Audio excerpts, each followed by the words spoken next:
Hi, I'm Paul Dobson. I'm Ron Craig. We want to talk with you today about getting merchant statements. As you know, getting a merchant statement for a proposal is one of the best ways to increase your close percentage on any deal that you go in and try and get done. Now, over the years, we've worked through lots of different ways to go and talk with business owners about the value to them in terms of presenting these proposals. But I want to go back to one of the oldies, the goodies, the best of the best, one of our all-time most viewed segments in the history of Central Payment, and it was delivered here by Mr. Ron Craig. So I'm going to pass the mic over to you and let you take it from here. Paul, thank you. Paul's referenced in a video I think we did back in, 2012? It feels like it was like 2010, but I think it maybe was 2012. Yeah. But this story is an older story. It's actually when I was an agent out in the field, just like you, this was something that I developed. When you're out there asking for statements, there's a lot of different ways to ask for statements. You got to build value into it. But every once in a while, you are going to find a merchant that just doesn't want to share a statement with you. For whatever reason, they just don't want to give you that statement. And you've got to find ways of overcoming that objection, that hurdle. And sometimes you've got to be very creative about that process. And in sales, stories sell. And sometimes you've got to get that merchant out of their own way, and you've got to tell a story that has nothing to do with what we do to help them help you, right? Yeah. So I developed a story about going to the dentist. And I want to share it with you. This is something you can use out in the field. You're going to develop all kinds of your own stories. But just for a moment, I want you to pretend that you're the merchant for me.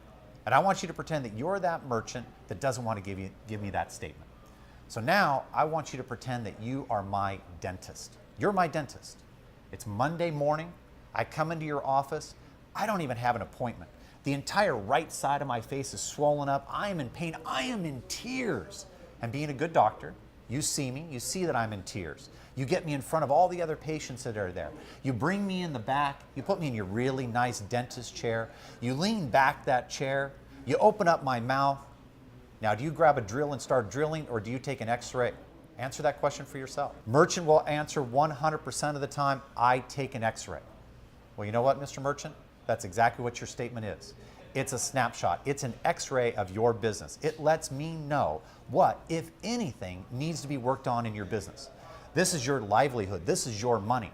I'm not going to drill into, I'm not going to tinker with your business until I know what, if anything, needs to be worked on. So let's do this. Let's take a look at that processing statement. Let's take a look at that x-ray, and let's just see what we can do to help you with your business. Now, in that story, I just kind of want to walk you through why it really, really works. One, I choose a dentist. And the reason I choose a dentist, it's emotional going to a dentist. Have you had good and bad experiences going to a dentist? Sure, yeah. All right, there's smells, there's pains, there's all of those things. Sales is about emotion, right? It's not always about rational, it's about emotion. You got to touch them. So going to the dentist gets them thinking a little bit. I tell them a story, and right in the middle of that story, I stop and I ask them a question. What are you going to do? Are you going to grab a drill and start drilling, or are you going to take an x-ray first? The merchant will always respond, I take an x-ray. I didn't sell the merchant just sold themselves. They just closed themselves on giving me that statement. I've now gotten them out of the way. I've now shown empathy because I know it's their money. I'm not going to drill into or try to help them with it until I know what, if anything, just like a good dentist would use. So as you're out in the field, start to think of stories that you can tell, stories that you can share. Just don't tell them why you need it. Share them and paint the picture of why that statement is so important for you and their business. Yeah, you do that and you're going to be more successful. One of the things that I like to do with those kind of stories too is to go and relate it to their business as well. So you could even craft a similar story as it relates to an auto mechanic when you're talking to an auto mechanic, and create that kind of emotion, and like Ron said, paint that picture. Let's go in, let's execute on these strategies, on this story, on this way of going and getting more statements, and let's go and write more business.